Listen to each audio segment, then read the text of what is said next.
우리 교회는 이렇게 이름 없이 빛도 없이 자신의 삶을 참 멋있게 잘 살아가시는 귀한 분들이 요소요소에 많으신 것 같아서 목회자로서도 얼마나 참 존경스러운지 모릅니다. 하나님 말씀을 함께 나누겠습니다. 사도행전 오늘은 1장 말씀, 사도행전 1장 21절 말씀부터 26절까지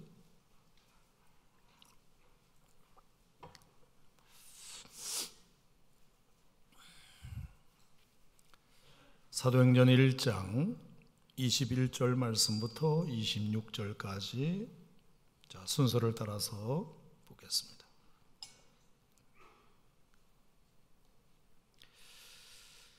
사도행전 1장 21절부터 26절까지 함께 읽겠습니다. 이러함으로 시작. 이러함으로 요한의 침례로부터 우리 가운데서 올려져 가신 날까지 주 예수께서 우리 가운데 출입하실 때에 항상 우리와 함께 다니던 사람 중에 하나를 세워 우리와 더불어 예수께서 부활하심을 증언할 사람이 되게 하여야 하리라 하거늘 그들이 두 사람을 내세우니 하나는 바사바라고도 하고 별명은 유수도라고 하는 요셉이요 하나는 ματ디아라. 그들이 기도하여 이르되 뭇사람의 마음을 아시는 주여 이 두 사람 중에 누가 주님께 택하신 바 되어 봉사와 및 사도의 직무를 대신할 자인지를 보이시옵소서. 유다는 이 직무를 버리고 제 곳으로 갔나이다 하고 제비 뽑아 맏디아를 얻으니 그가 11 사도의 수에 들어가니라. 아멘. 자, 오늘 계시의 말씀을 통해서 하나님께서 여러분 각자에게 주시는 음성이 오늘 이 밤에도 있기를 축원합니다. 자, 예나 지금이나 유사 이래로 우리가 믿는 하나님께서 세상을 다스리는 방법이 있습니다. 하나님 당신의 나라를 세워가고 하나님 당신의 나라를 확장시켜 가는데 변함없으신 원칙 하나가 있습니다. 옛날에도 그랬습니다. 지금도 그렇고 앞으로도 그럴 것입니다. 그것은 바로 하나님은 예나 지금이나 당신의 일을 사람을 통해 하시기를 원하신다는 것입니다. 하나님 당신이 얼마든지 스스로 하실 수 있지만 하나님의 일을 우리에게 맡겨 사람을 통하여 하시기를 원하신다는 것입니다. 창세기 12장에도 보면 하나님께서 아브라함을 세울 때에도 말씀하셨습니다. 땅의 모든 족속이 너로 말미암아 복을 얻기를 바란다. 내가 너로 큰 민족을 이루겠다. 하나님께서 아브라함이라는 한 사람을 통해서 당신의 백성들을 만들어 가십니다. 하나님께서 아브라함이라는 한 사람을 통해서 땅의 모든 족속이 복을 받는 원리를 하나님이 세우십니다. 창세기 18장에 소돔과 고모라가 멸망 직전에 있을 때 하나님께서 아브라함의 기도에 대답하시면서 그렇게 말씀하셨습니다. 내가 이 도성에 의인 50이라도 찾는다면 그 의인 50으로 말미암아 멸망시키지 않겠다.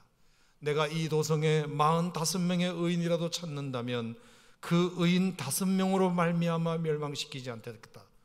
아니 40명이라도 찾는다면, 아니 30명, 20명, 10명이라도 찾는다면 내가 그 의인 10명으로 말미암아 이 성을 멸하지 않겠다. 이 말은 뭐죠? 하나님께서 멸망시킬 수도 있고 안 시킬 수 있는 자유가 있으시지만 그래도 사람을 두고 그것을 결정하기를 원하시는 하나님의 마음이 고스란히 녹아 있습니다. 그래서 아브라함을 통하여 하나님이 민족을 세우시고 모세를 통하여 이스라엘 백성들을 구원하시고 여호수아를 통하여 가나안을 정복하시고 사무엘을 통하여 왕을 세우시고 선지자들을 통하여 말씀을 전하게 하시고 예수님의 제자들을 통하여 교회를 세우게 하시고 아멘. 하나님께서 시대마다 당신이 세우신 사람들을 통하여 하나님의 일을 하시고자 하시고 하셨고 앞으로도 그렇게 하시리라고 저는 생각합니다. 왜 그럴까요, 여러분? 하나님이 얼마든지 다 하실 수 있으면서 왜 부족하고 어리석은 인간에게 굳이 당신의 일을 맡기려고 하실까? 우리가 그 일을 잘 해드리면 괜찮은데 잘못할 때도 많지 않습니까? 배반할 때도 많지 않습니까? 게을러 터졌을 때도 많지 않습니까? 하다가 중도에 포기하는 일도 한두 번입니까? 그럼에도 불구하고 왜 하나님은 지금도 여전히 사람을 찾고 계시고 그 사람에게 당신의 일을 맡기셔서 하나님 당신의 일을 진행하려고 하실까? 하나님의 능력이 부족해서일까? 하나님께서 뭔가 일손이 모자라 일손을 구하시는 차원에서 그렇게 하실까? 저는 아니라고 생각합니다. 왜? 하나님은 더한 일도 당신 혼자 다 하셨습니다. 천지를 창조하신 것, 빛을 만드시고 궁창을 만드시고 땅과 바다를 만드시고 씨 맺는 채소와 과실을 만드시고 해와 달과 별들과 온 천지의 별들을 만드시고 물고기와 새를 만드시고 짐승과 육축을 만드시고 사람을 만드신 것, 천지를 창조하신 것 하나님 혼자 다 하셨습니다. 그 엄청난 일도 하나님 혼자 다 하신 것을 보면 우리가 할 수 있는 이 자잘한 것 하나님이 얼마든지 혼자서 다 하실 수 있습니다. 그 엄청난 것까지 하신 분이 어찌 인간의 도움이 필요하신 분이시겠습니까? 그럼에도 불구하고 하나님은 그 큰 일까지 하신 분이 하나님은 여전히 인간에게 당신의 일을 맡겨 행하기를 원하신다. 왜 그럴까? 당신의 능력이 부족하지도 않으신데, 그리고 맡기면 우리가 잘 해내지도 못하는데 왜 하나님은 그런 지혜롭지 못한 방법을 여전히 행하고 계실까? 성경적으로도 맞는 것이라고 생각하지만 제 경험적으로 봤을 때 그 이유는 다음과 같습니다. 그것은 나 같은 사람도 나같이 부족한 사람도 하나님의 일에 일정 부분 기여할 수 있다는 기쁨을 제공해 주시기 위해서입니다. 하나님의 일을 나도 감당할 수 있다는 기쁨을 하나님이 우리에게 제공해 주시기 위해서입니다. 그 이유가 저는 가장 크다고 생각합니다. 하나님께서 당신의 일을 당신 스스로가 얼마든지 하실 수 있지만 부족한 인간에게 괜히 맡겨가지고 그르치는 일이 한두 번이 아니지만 그래도 하나님께서 여전히 우리에게 당신의 일을 맡기시는 이유는 우리로 하여금 하나님의 일에 참여하는 기쁨을 우리에게 선물하시기 위하여 우리에게 그렇게 하고 계시겠다고 믿는데, 여러분도 그렇게 믿으시면 아멘 한번 해보시기를 간절히 바랍니다. 저는 초등학교 6학년 때 최정희 선생님을 잊을 수가 없어요. 제가 몇 번 말씀드렸어요. 꼭 한번 만나고 싶은 선생님이 최정희 선생님이세요. 6학년 4반 담임선생님, 청학국민학교. 왜 제가 그 선생님을 오랫동안 기억하느냐 하면 1학기 여름방학이 끝나고 나서 여름방학 일기를 써가지고 갔더니 종례 시간에 선생님이 저의 일기를 이렇게 들고서 많은 친구들 앞에서 제 일기를 자랑하셨어요. 제 일기를. 방학 일기를 쓰려면 종훈이 일기처럼 써야 된다고. 그러면서 얼마나 칭찬을 하시는지 생각하지를 못했어요. 그러면서 글씨도 보여주시고 내용도 몇 개 읽어주시고, 그러면서 선생님이 저를 새롭게 보셨는지 2학기 시작하면서 육성회비 봉투를 쓰는 담당으로 저를 부르셨어요. 누런 육성회비 봉투가 있었어요. 그리고 종훈아, 교무실에 가서 선생님 옆에 앉아가지고 너 육성회비 봉투 좀 써줘라. 저는 그때 교무실에 학생이 들어갈 일이 없잖아요. 교무실에 처음으로 들어가 봤어요. 많은 선생님들이 거기에 근무하고 계신 곳이 교무실이더만. 거기가 학생 신분에 교무실을 들어갈 수 있는 영광을 얻게 되었어요. 육성예배 봉투, 저는 최정희 선생님이 글씨도 참 잘 쓰셨어요. 굉장히. 당신이 글씨를 잘 못 써서가 아니라 저에게 뭔가 선생님이 이를 도울 수 있는 기쁨을 제공해 주시기 위해서 그러셨다고 생각해요. 그래서 그 옆에서 이렇게 쓰는데 지나가시는 선생님들이 얘 누구예요? 아, 예, 김종훈이라는 학생인데 제가 육성예배 봉투를 쓰려고 맡겼다고. 여름방학 일기를 얼마나 잘 써왔는지 제가 이 아이에게 이것 좀 맡겨도 되겠다 싶어서 아, 그러시냐고. 지나가는 선생님들이 흘끼들끼 나를 한 번씩 쳐다보기도 하시고. 그리고는 또 하나를 맡기셨어요. 육성예비를 다 써서 이렇게 드리니까 내일부터 아침 자습위원을 시키래요. 아침 자습위원을 하래요. 들어나 봤나 아침 자습위원. 여러분은 그런 거 해보지도 않으셨죠? 적어도 아침 자습위원 정도는 해보셔야 됩니다. 여러분, 제가 그런 사람 출신입니다. 아침 자습위원이 뭐냐면 학생들이 청소 끝나고 다 가고 나면 자습 문제를 칠판에다가 써놔야 됩니다. 아침에 일찍 아이들이 와서 수업 시간 전에 그걸 다 풀어야 되니까요. 그러면 그 자습위원이 그 문제집을 선생님으로부터 받아가지고 칠판 왼쪽 꼭대기부터 오른쪽 아래까지 빽빽하게 써놔야 됩니다. 그걸 제가 했다는 것을 여러분 알아주시기를 바랍니다. 2학기 때. 그러면 청소가 다 끝나고 아이들은 집으로 다 도망갔는데 다 갔는데 선생님은 제일 뒷자리에 앉아서 나머지 업무를 보시고 저는 이제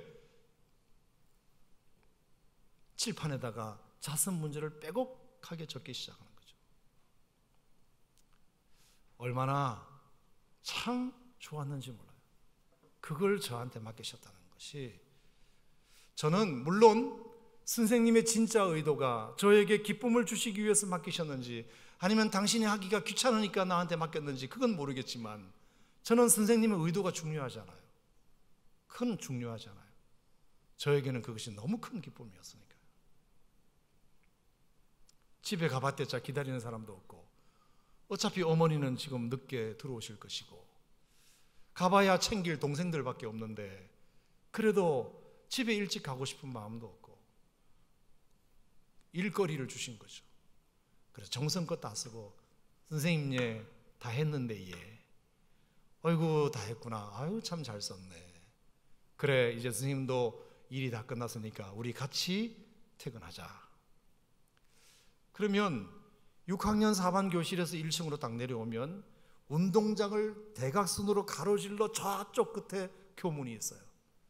그러면 몇 명의 학생들이 고무줄놀이도 하고 있고 공도 차고 있는 그 가운데를 최정희 선생님과 내가 단둘이서 그 운동장 한가운데를 활보하며 교무실로 나가는 거죠. 저 정문으로 나가는 거죠. 교문으로. 뭐 그런 경험을 해봤어야 지금 내 이야기를 이해할 수 있어요. 너무너무 자랑스러워요. 너무너무 자랑스럽죠. 그러다가 가끔 정문 앞에 아이스케이크 가게에 들려서 오늘 수고했는데 아이스케이크 하나 먹고 가라. 그러면 천국이 따로 없어요. 따로 없어요. 그 선생님이 사주시는 그 깊은 통에다가 돈을 손을 쑥 넣어가지고 꺼내는 그 아이스케이크를 하나 빨고 참 아쉬웠던 것은 교문을 나서자마자 선생님 집과 우리 집 방향이 반대예요. 조금 더 같이 걸어가고 싶은데 운동장 그 시간만 걸어갈 수 있다는 것이 좀 아쉽기는 했지만 내일 봐 하면서 이렇게 저를 보내셨던 그 기억이 참 지금도 좋아요. 그래서 2학기 내내 그 기쁨을 제가 이게 참 만끽했던 그 최정희 선생님은 참 그래서 그 모습이 참 좋았고 제가 설교를 준비하면서 가만히 앉아서 생각을 해보니까 우리 집사람이 최정희 집사님을 굉장히 많이 닮았어요. 선생님은. 지금 보니까 그런 것 같네. 그 이미지가 좀 닮았어요. 이미지가. 아마 그래서 집사람한테 제가 좀 끌렸는지도 모르겠어요. 이거는 갑자기 생각난 거예요. 근데 지금 생각해 보니까 그 이미지가 약간 통통한 게, 인자하게 생긴 게 좀 비스무리했던 것 같은 생각이 들어요. 한 가지 불만은 있어요. 6학년 4반이었는데 6학년 2반생과 결혼했어요. 정말 6학년 2반생 우리가 싫어했거든요. 아니 왜 최정희 선생님을 뺏어가냐고. 우리가 제일 싫어할 6학년 2반과 결혼했어요. 그게 조금 못마땅해요 사실. 하지만 뭐 어떡하겠습니까? 내가 책임질 수도 없고. 어쨌든 그 참 선생님이 참 좋았다. 제가 뭘 얘기 드리냐 하면, 선생님이 다 하실 수 있지만 또 선생님이 하셔야 될 일이기도 하지만, 저에게 그걸 맡기심으로 인해서 저에게 정말 큰 기쁨을 주셨어요. 큰 기쁨. 여러분, 선생님은 당신이 하실 수 있지만 저에게 기쁨을 제공하기 위해서 맡겼을 수도 있고, 선생님이 다른 할 일이 많으셔서 어쩔 수 없이 나에게 일을 분담하던 차원에서 저에게 맡겼을 수도 있지만, 하나님은 그렇지 않잖아요. 하나님은 모든 것을 다 하실 수 있는데도 불구하고 잘 하지도 못하는 우리에게 여전히 당신의 일을 맡기시는 이유는 딱 하나, 하나님의 일에 참여하는 기쁨을 우리에게 제공하시기 위해서 그 일을 지금도 우리에게 맡기고 있는 줄로 믿으시면 아멘 하시기 바랍니다. 그러므로 하나님께서 나에게 어떤 일을 맡기셨다, 그러면 그건 정말 감사한 마음으로 해야 됩니다. 감사한 마음. 저는 중학교 3학년 때 처음으로 교회 활동을 시작하면서 참 제게 좋았어요. 그때는 주보를 등사기로 밀었잖아요. 등사기로. 그게 그렇게 좋았어요. 그렇게 너무 그게 재밌고 그게 신나고, 총무를 하면서 늘 주보 광고를 작성하고 주보를 다듬고 프로그램 짜고, 그게 부담은 되었지만 기쁨이 더 컸어요. 부담이 더 크고 기쁨이 작았다면 그 일을 안 했죠. 하지만 부담은 있지만 기쁨이 더 컸기 때문에 저는 그것을 놓을 수가 없었어요. 나 같은 사람도 하나님의 일에 쓰임받는다는 것이 그렇게 기뻤어요. 아마 그래서 제가 목회자가 된지도 모르겠습니다. 이 기쁨을 평생 누리고 싶어서. 여러분도 하나님께서 작든 크든 쓰시는 이유는 하나님의 힘이 모자라서 여러분에게 부탁하는 것이 아니라 주님의 일에 나도 쓰임받는 기쁨을 제공하기 위함인 줄 알고 부담을 극복하고 기쁨을 회복하시기를 축원합니다. 하나님께서 나에게 그런 기쁨을 주시기 위해서 오늘도 여러분들에게 그런 일을 맡기고 있다는 사실은 평신도 지도자뿐만 아니라 우리 교육자들도 그렇게 생각해야 합니다. 자, 그렇다면 하나님께서 어떤 사람을 하나님의 일에 쓰실까? 저는 오늘 그 얘기를 여러분과 좀 나눠보고자 합니다. 자, 오늘 여러분이 읽으신 본문이 사도행전 1장은 가룟 유다를 대신할 예수님의 한 제자를 뽑는 과정입니다. 자, 결국은 누가 됐죠? 마띠아라는 사람이 가룟 유다를 대신하는 자리에 뽑히게 되었습니다. 자, 이 마띠아라는 제자가 가룟 유다를 대신할 제자로 뽑히게 된 데는 두 가지 자격 요건이 충족되었기 때문입니다. 자, 우리가 하나님 앞에 쓰임 받기 위해서, 하나님의 일꾼이 되기 위해서 작든 크든 하나님 앞에 영광 돌리는 당신의 일꾼이 되기 위해서라도 오늘 마띠아가 선출될 수밖에 없었던 이 두 가지 자격 요건, 여러분이 좀 기억하실 수 있다면 우리가 하나님 앞에 여러분도 귀히 쓰임 받아 하나님의 일에 참여하는 기쁨을 여러분도 동일하게 누릴 수 있지 않겠는가, 저는 그렇게 생각해서 여러분과 같이 이 말씀을 나눠보고자 합니다. 자, 첫 번째 자격 요건은 21절과 22절 말씀을 같이 한번 읽어보겠습니다. 시작. 이러함으로 요한의 침례로부터 우리 가운데서 올려져 가신 날까지 주 예수께서 우리 가운데에 출입하실 때에 항상 우리와 함께 다니던 사람 중에 하나를 세우자. 자, 여기 보니까 항상 우리와 함께 다니던 사람. 따라합시다. 항상 우리와 함께 다니던 사람. 그게 첫 번째 자격 요건입니다. 항상 우리와 함께 다니던 사람, 그 사람이 첫 번째 하나님의 일에 쓰임받는 자격입니다. 어디서 혜성같이 나타난 사람, 잘생기고 유능하고 좋은 대학 나오고 똑똑하고 뭘 시켜보니까 금방 잘 해내고 그런 사람이 아니라 항상 처음부터 지금까지 우리와 항상 함께 다녔던 사람. 자, 그 처음이 언제부터죠? 21절에 보니까 이러함으로 요한의 침례로부터, 침례 요한이 침례를 요단강에서 베풀 때 그때부터 예수님께서 우리 가운데서 올려져 가신 그날, 예수님이 부활하시고 승천하신 그날까지. 그러니까 얼마나 긴 세월입니까? 3년이 훨씬 넘는 기간 동안 예수님의 사역 초기부터가 아니라 아예 침례 요한이 침례를 행할 그때부터 예수님께서 십자가에 죽으시고 부활하시고 승천하시는 그날까지 주 예수께서 우리 가운데 출입하실 때에 항상 그 곁에서 우리와 동행했던 사람, 그 사람 중에서 우리가 가룟 유다를 대신할 인물을 뽑자, 그것입니다. 여러분, 어쩌면 여호수아도 모세를 이어서 후계자가 된 이유도 그 이유였다고 생각해요.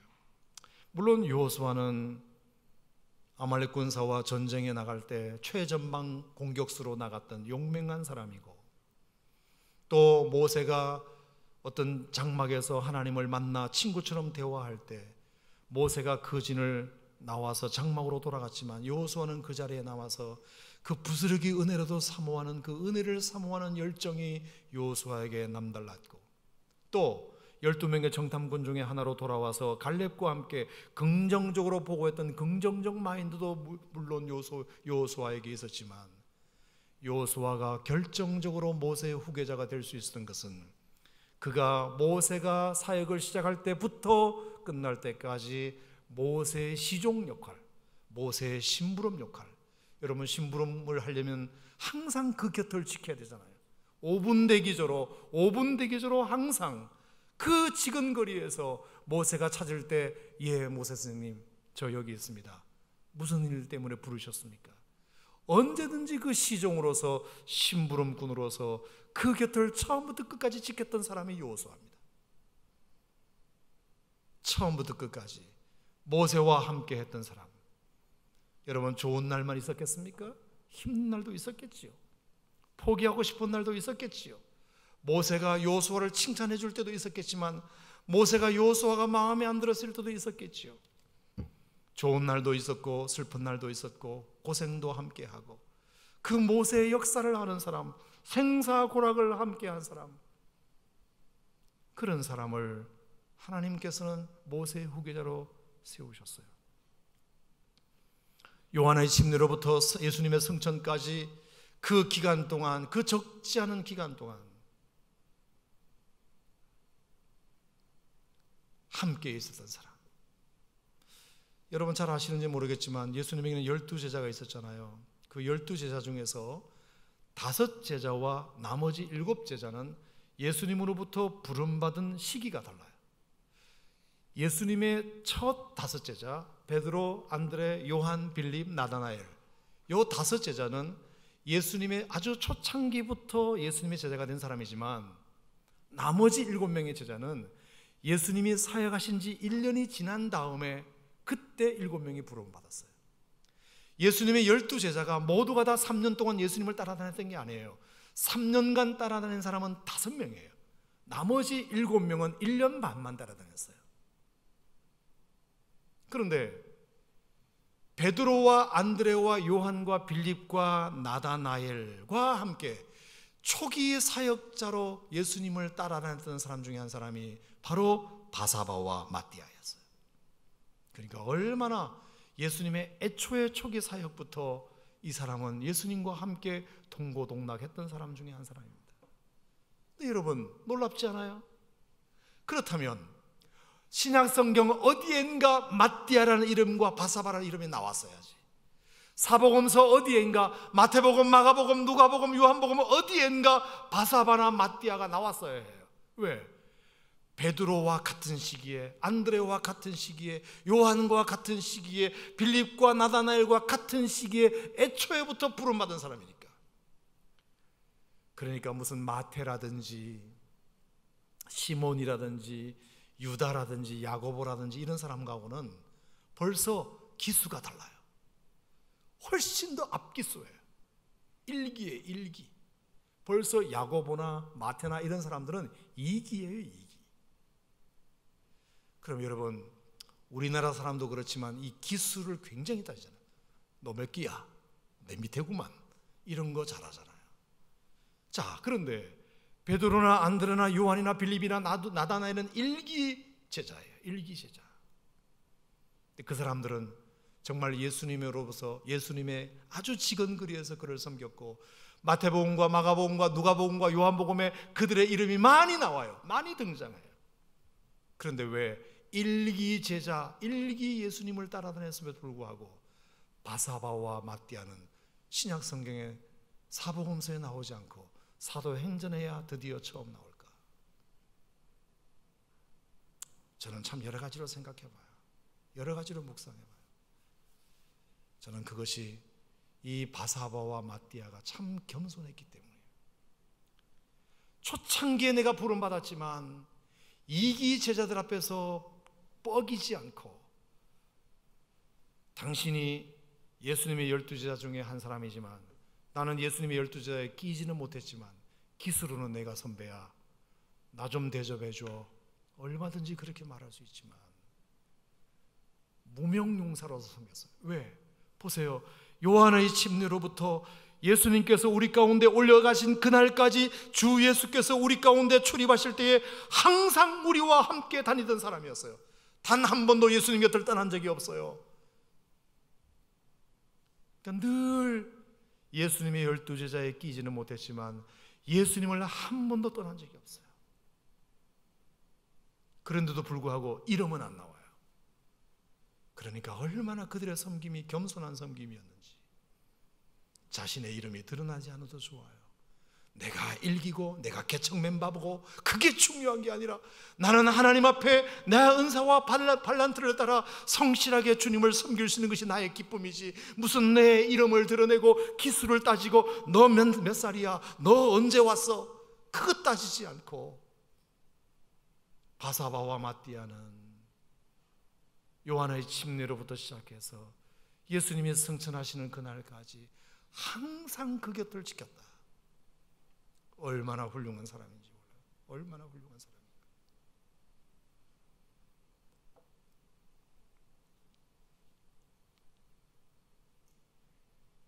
참 도전이 많이 돼요. 얼마나 갈등이 많았을까요?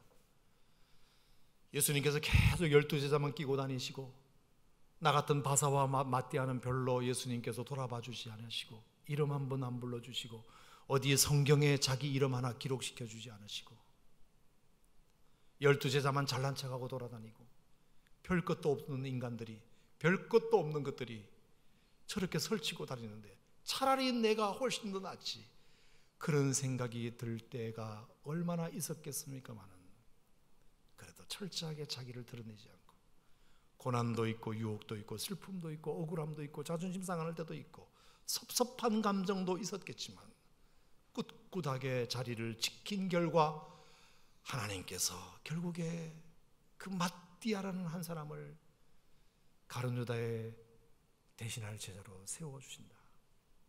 자, 그러고 보면 바사바라는 사람은 더 위대한 사람이에요. 자, 두 명이 후보로 뽑혔다 그랬죠. 누구였죠? 바사바와 마띠아. 그래도 마띠아라는 마지막에 그래도 가룟 유다가 빠지는 바람에 그 자리를 채워서 들어가긴 했지만 바사바라는 사람은 거기에도 끼지 못했습니다. 그래도 그것에 대하여 불만이 전혀 없는 거죠.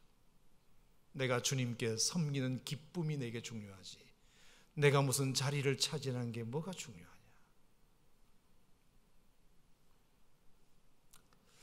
여러분, 사도행전은 누가 기록했죠? 누가 기록했어요? 누가가 기록했습니다. 누가? 저의 질문에는 항상 답이 들어 있습니다. 질문을 잘 들으면 답이 있어요. 여러분, 사도행전은 누가 기록했죠? 누가가 기록했어요. 얼마나 쉬워요. 저는 저의 문제가 어렵지 않아요. 누가가 기록했어요. 여러분, 이 누가가 사도행전을 기록하면서 어떤 마음을 먹었을까요? 나도 그런 사람 돼야지. 이 바사바와 마띠아가 예수님을 평생을 섬겼으면서, 처음부터 마지막까지 섬겼으면서도 자신의 이름을 드러내지 않고, 비가 오나 눈이 오나 기분이 좋으나 나쁘나 그 곁을 끝까지 지켰던 것처럼 나도 누군가에게 그런 사람이 되어야지. 그래서 여러분, 누가는 바울에게 그런 사람이 되었어요. 바울에게. 바사바와 마띠아는 예수님에게 그런 존재가 되었다면, 누가는 바울에게 그런 존재가 되었답니다. 자, 누가는 직업이 뭐였죠? 의사였잖아요. 그 누가가 처음으로 등장하는 때가 언제인 줄 아세요? 사도행전 16장이에요. 자, 사도행전 16장을 보겠습니다. 사도행전 16장 10절.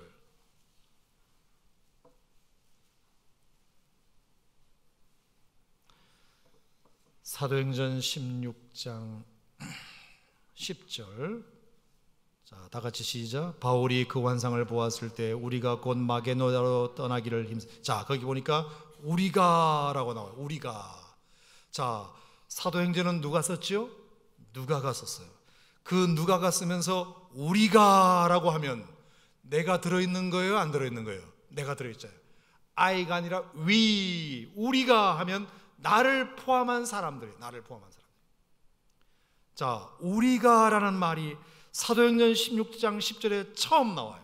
사도행전 16장 9절 이전에는 우리가라는 말이 안 나와요. 그러니까 누가가 바울 일행의 동행자로 처음으로 부름받은 때가 언제다? 사도행전 16장 10절이에요. 자, 이때부터 누가는 이제 바울과 동행을 합니다. 동행을 합니다. 자, 언제까지 동행을 했는지 한번 보겠습니다. 20장 5절. 20장 5절. 20장 5절 시작. 그들은 먼저 가서 드로아에서 우리를 기다리라. 자, 우리를 기다렸다는 말은 누가가 있어요, 없어요? 있어요. 여전히 누가는 바울을 따라다니고 있어요. 이때가 3차 전도 여행 때입니다. 자, 21장 1절. 21장 1절 시작. 우리가 그들을 작별하고 배를 타고 갔다. 자, 우리가 이제 2차 전도여행, 3차 전도여행을 다 끝내고 이제 바울 일행은 예루살렘으로 돌아가게 됩니다. 예루살렘으로 돌아가는 길에도 누가가 동행했다 안 했다? 했다. 우리가 라고 했으니까. 자, 27장 1절. 27장 1절 시작. 우리가 배를 타고 이달리아에 가기로 작정되매. 자, 우리가 배를 탔다. 그러면 누가도 탔어요, 안 탔어요? 탔어요. 어디로 가는 배예요? 이탈리아로 가는 배예요. 로마로 압송되어 가는 배예요. 바울이 죄수가 되어 로마로 압송되어 갈 때도 그 압송되어 가는 그 배에 누가가 타고 있었습니다. 우리가 보세요. 2차 전도여행 때 바울을 처음 만난 누가가 3차 전도여행 때도 동행했고, 예루살렘으로 돌아올 때도 같이 왔고, 죄수가 되어 로마로 압송되어 갈 때도 누가는 같이 갔어요. 누가는 한 번도 바울 곁을 떠난 적이 없어요. 좋기만 했을까요? 아니에요. 힘들고 어려웠고 두렵고 외로울 때에도 늘 바울 곁을 지켰답니다. 자, 28장 1절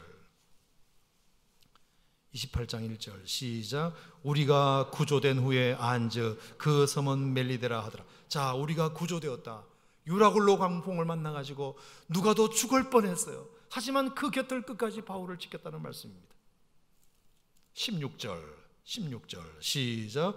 우리가 로마에 들어가니 바울에게는 자기를 지키는 한 군인과 함께 따로 있게 허락하더라. 자, 로마에 들어갔다. 우리가.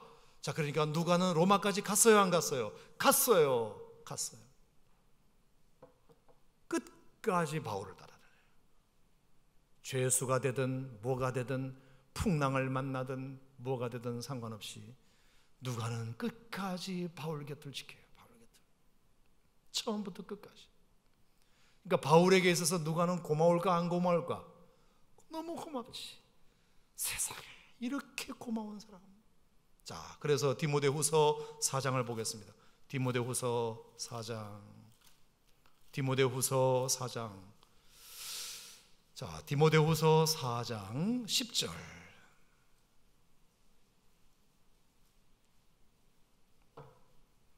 디모데후서 4장 10절. 자, 디모데후서는 사도 바울이 로마 감옥에서 제일 마지막으로 쓴 책이에요. 죽기 전에 기록한 책이 디모데후서예요. 디모데후서 4장이니까 거의 죽기 전에 기록한 책이 디모데후서 4장이에요. 여러분, 죽기 전에는 누가 생각나죠?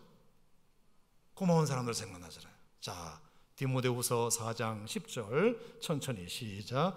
데마는 이 세상을 사랑하여 나를 버리고 데살로니가로 갔고, 그레스게는 갈라디아로, 디도는 달마디아로 갔고. 자, 데마와 그레스게와 디도는 늘 사도 바울 곁에 있기는 있었지만 자기가 힘들고 어려우니까 세상을 사랑하여 나를 버리고 갔다. 여러분, 누군가 그 곁을 지켜준다는 것이 쉬운 게 아닙니다. 처음에는 좋아서 그 곁을 지키지만, 그 사람을 사랑해서 지키지만 점점 더 힘들어지고 그리고 어려워지면 다 떠나가게 돼 있어요. 더구나 사도 바울이 승승장구하는 것도 아니고 감옥에 갇히고 죄수의 몸이 되었으니 누가 그 곁을 지키겠습니까? 예수님의 제자들이 다 떠나갔던 것처럼, 예수님이 십자가에 달려 죽게 되니까 다 떠나갔던 것처럼, 바울이 죄수가 되니까 다 떠나가는 거죠. 사람은 잘 나갈 때 붙어 있는 거지 실패하면 다 떠나게 돼 있어요. 근데 마띠아가 위대한 이유가 뭐예요? 요한의 침례로부터 예수님이 승천하시는 그날까지 그 곁을 지켰던 사람이다. 아멘. 누가가 그걸 보면서 나도 그래야 되겠구나. 나도 한 번을 딱 섬기기로 결정했으면, 바울 선생님을 섬기기로 결정했으면 처음부터 끝까지 그 양반이 나를 알아주든 못 알아주든, 재미가 있건 없건 내가 결심했으면 끝까지 내가 그분 곁을 지켜야지. 누가는 결심했거든요. 하지만 데마도 그레스게도 디도로 다 자기 고향으로 다 갈 길을 다 갔어요. 그런데 11절 시작. 누가만 나와 함께 있느니라. 아멘. 아멘. 누가만 나와 함께 있느니라. 누가 있었다고요? 누가 끝까지 함께 있었다고요? 누가 있었다고요?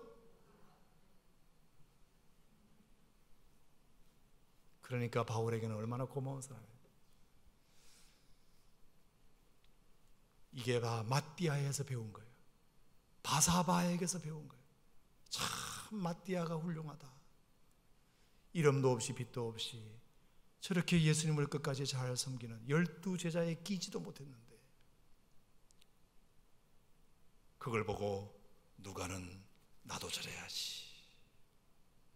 그래서 데마도 가고 그레스게도 가고 디도도 자기 갈 길 찾아서 갔지만 누가만 나와 함께 이 감옥, 차디찬 감옥에 여전히 지키고 있는 거죠. 바울 곁을. 누가는 의사라 그랬습니다. 병원 차려서 돈 많이 벌 수 있는 사람입니다. 하지만 그 곁을 끝까지 지키는 거죠. 예수님의 사역자가 되는 사람, 제자가 되고 일꾼이 되는 사람은 다른 거 없어요. 대학 안 나와도 좋아요. 똑똑하지 않아도 괜찮아요. 비가 오나 눈이 오나 좋으나 나쁘나 끝까지 그 자리를 지키는 사람, 그런 사람을 주님이 일꾼으로 쓰십니다. 일꾼으로. 주님의 일꾼이 되기를 원하신다면 그렇게 하십시오. 여러분도 다른 자격은 묻지 않습니다. 너가 내 곁에 끝까지 있을 수 있느냐, 그거 물으십니다. 힘들 텐데, 어려운 일도 있을 텐데, 외로울 때도 있을 텐데, 너에게 보상이 주어지지 않을 수도 있는데, 너의 이름이 리스트에 올라가지 않을 수도 있는데, 그래도 괜찮겠니? 그래도 내 곁을 지켜줄 수 있겠니?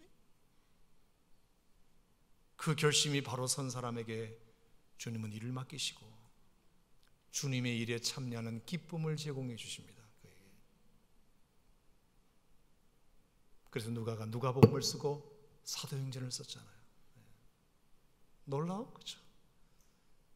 여러분, 예수님의 제자들 중에서도 성경을 쓴 사람이 몇 명이나 됩니까?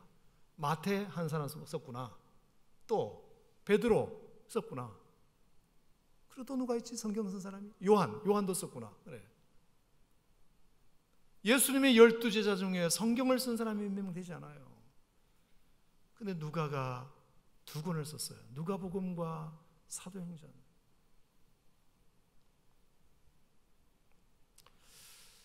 저는 오늘 금양로 기도에 오신 여러분들은 새신자가 아니고 그래도 하나님을 오랫동안 믿어온 분들이기 때문에 제가 이런 도전을 여러분에게 드립니다. 제가 주일 낮 예배 때 이런 설교 안 합니다. 근데 여러분들은 들을만 하니까 하는 겁니다.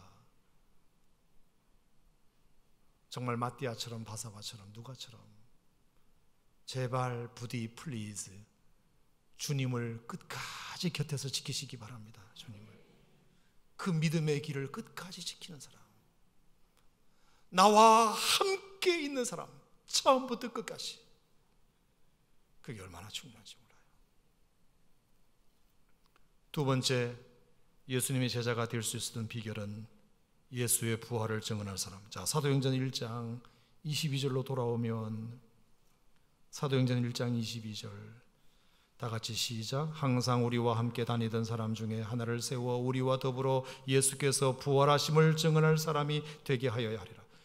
예수께서 부활하심을 증언할 사람, 예수의 부활을 증언할 사람. 자, 이 증언이라는 말을, 부활을 증언한다는 말은 굉장히 어려운 말입니다. 자, 증언한다는 말은 사도행전 1장에 나오는 증인이라는 말과 같은 말입니다. 증인이라는 말은 마르티스, 영어로 마터, 순교자라는 뜻입니다. 여러분, 누군가를 증언한다는 것은 목숨을 걸고 하는 것입니다. 목숨을 걸고. 여러분, 법정에서 위증죄는 굉장히 큰 벌입니다. 거짓말하면 안 됩니다. 그러므로 법정에서 자기의 목숨을 걸고 자신이 본 사실을 그대로 말할 수 있는 사람, 그 사람이 증인입니다. 증인. 그러니까 예수의 부활을 증거하는 일은 참 쉬운 일이 아닙니다. 왜냐? 예루살렘은 말씀드린 대로 예수를 죽인 도시입니다. 예루살렘 백성들은 예수님을 죽인 사람들의 도시입니다. 여전히 예수님을 죽인 사람들이 거기에 있습니다. 예루살렘은 예수를 죽인 도시입니다. 예루살렘 백성들은 예수를 죽인 사람들입니다. 다 그렇게 알고 있습니다. 그런데 예수의 부활을 증언한다는 말은 뭐냐? 당신들이 죽였던 그 예수가 다시 살아났다는 것을 말해야 합니다. 자기들이 죽인 예수가 다시 살아났다는 사실을 증언한다는 사실은 예루살렘에서는 굉장히 위험한 전도입니다. 그러면 죽을 수도 있습니다. 왜 우리가 죽인 예수가 살아났다고 거짓말하고 돌아오느냐? 설령 살아났다고 해도 그런 말은 우리가 듣기 싫다. 왜? 자기들이 죽인 사람이 살아났다고 해보십시오. 그러면 자기들은 완전히 다 공범이 되어서 역사의 죄인이 되는 것 아닙니까? 죽인 사람은 죽어 있어야 됩니다. 살아나면 안 됩니다. 근데 그 예수가 살아났다고 증거하고 돌아다니니까 그 증거하는 그 증언자들을 예루살렘 사람들이 가만둘 리가 없습니다. 역사의 공범이 되고 역사의 대역죄인이 되는 일이기 때문입니다. 그러므로 얼마나 목숨을 걸어야 할 일인지 모릅니다. 예수를 위해서 목숨을 거는 자. 여러분, 우리의 신앙생활도 마찬가지입니다. 우리가 신앙생활하면 좋아하는 사람도 있을 수 있습니다. 격려하고, 요즘 교회 다닌다며, 요즘 신앙생활 한다며, 너무너무 잘했다. 물론 그렇게 해주는 사람도 있습니다. 하지만 늘 그렇지만은 않습니다. 우리가 교회 다니는 것 때문에, 예수 믿는 것 때문에 박해가 오고 위험이 오고 방해가 오고 목숨을 내놓을 일이 있을 수도 있습니다.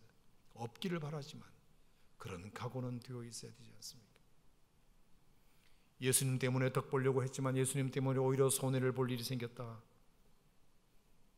여러분, 그런 일이 있을 때 결국에 예수님 때문에 자기가 손해 볼 수도 있는 사람, 손해 볼 것을 각오한 사람, 그 말입니다. 내가 물질적으로도 손해보고, 내가 시간적으로도 손해보고, 내가 관계적으로도 손해를 보고, 차라리 예수를 안 믿었다면 내가 이런 손해는 보지 않았을 텐데, 이런 욕은 먹지 않았을 텐데, 이런 따돌림은 당하지 않았을 텐데, 괜히 예수 믿어서 내가 이런 따돌림을 받고 그리고 물질적으로 손해를 많이 보는구나. 그런 일이 우리에게 있을 수 있습니다. 예수 믿어서 덕 보려고 하는 사람은 예수님의 제자가 될 수 없습니다. 예수님을 사랑하는 만큼 내가 손해볼 준비가 되어 있다. 내가 손해볼 준비도 되어 있다. 내가 주님을 사랑하기 때문에 내가 시간적으로도 손해보고 물질적으로도 손해볼 각오가 되어 있다. 여러분, 한 여인을 사랑한다면, 한 남자를 사랑한다면, 내가 그 여인과 그 남자를 진심으로 사랑한다면, 내가 그 사람 때문에 내가 득보는 것이 아니라 그 사람 때문에 내가 손해볼 각오가 되어 있을 때, 내가 시간도 많이 뺏기고 그 사람하고 데이트하느라 돈도 많이 뺏기고 그 사람하고 하느라 여러 가지 일을 많이 방해받고, 하지만 내가 사랑하기 때문에 그걸 기꺼이 감수하는 것처럼, 주님을 사랑한다면 내가 주님 때문에 내가 손해볼 수도 있어야 그게 진정한 주님의 제자가 되는 것이고, 그게 주님의 일을 하겠다는 사람의 자세라고 생각합니다. 득 볼리면 다른 데서도 볼 수 있습니다. 하지만 주님을 위해서 일하는 자리는 주님을 위해서 내가 손해보는 자리입니다. 하지만 그러고도 내 마음이 기쁜 자리가 하나님과 함께 일하는 자리인 줄로 믿으시길 바랍니다. 손해보고도 기쁜 자리, 내가 시간을 뺏기고도 내 돈을 쓰고도 기쁜 자리, 누군가를 사랑한다면 내 돈을 쓰고 내 시간을 쓰고도 기쁜 자리, 내가 그 사람을 사랑할 수 있는 것만으로도 손해보는 것이 손해보는 것으로 여겨지지 않는 자리, 그런 자리가 주님을 사랑하는 자리가 아니겠습니까? 요만큼 한 것 가지고 이만큼 부풀리고, 어떻게든지 좀 사람들이 알아줬으면 좋겠고, 그것 때문에 내가 좀 득 좀 받았으면 좋겠고. 어디에 성경에 그런 말이 나옵니까? 어디에? 오늘 주실 말씀을 통해서 여러분들이 꼭 마음속에 기억하셨으면 좋겠어요.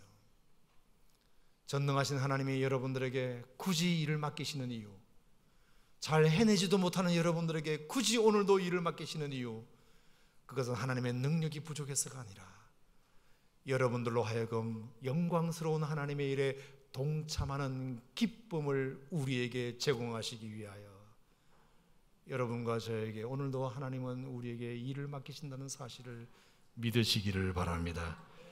그 일꾼이 되려면 다른 것 아니고 내가 주님과 함께 동고동락할 수 있어야 됩니다. 즐거움도 함께, 슬픔도 함께, 고난도 함께, 기쁨도 함께, 그 곁을 끝까지 지킬 수 있는 사람이어야 됩니다. 그리고 주님을 위해서 내가 손해보겠다는 각오가 되어 있는 사람이어야 됩니다. 내가 어디서 득 보려고 한다면 그건 주님의 일을 하겠다는 마음을 아예 처음부터 집어치우는 것이 좋습니다. 내가 그냥 주님을 사랑하는 그 마음 때문에 내가 어떤 손해를 보더라도 오히려 그것이 나에게 기쁩니다. 그렇게 말할 수 있는 사람만 하나님의 일을 할 자격이 있습니다. 그것은 장로에게만 해당되는 것이 아닙니다. 서리 집사에게도 해당됩니다. 주일학교 교사들에게도 해당됩니다. 성가대에도 해당됩니다. 앞에 나와서 찬양하는 찬양단에게도 해당됩니다. 반주자에게도 해당됩니다. 방송실도 해당됩니다. 안내자에게도 해당됩니다. 주차봉사에게도 해당됩니다. 내가 주님을 위해서 손해보는 기쁨, 아멘 안 해도 이건 진리입니다. 여러분, 제발 그렇게 하셨으면 좋겠어요. 그게 여러분들에게도 좋습니다. 여러분들에게도 좋아요. 내가 딴 마음을 먹는 순간부터 하나님의 일만큼 피곤한 일은 없거든요. 하나님의 일만큼 바보스러운 일은 없거든요. 그런데 우리가 그런 마음을 가지고 일하면 하는 나도 기쁘고 보는 남도 기쁘고 하나님께 영광이 되고. 아멘. 저의 이 설교를 기분 나쁘게 듣는 분은 한 분도 안 계시라 생각하고, 맞아 정말 저 말씀이 맞는 말씀이다, 내가 그동안 좀 잘못 생각한 게 있었네, 그렇게 생각하신다면 저에게는 참 기쁨이 되겠습니다. 기도하겠습니다. 하나님 아버지 감사합니다.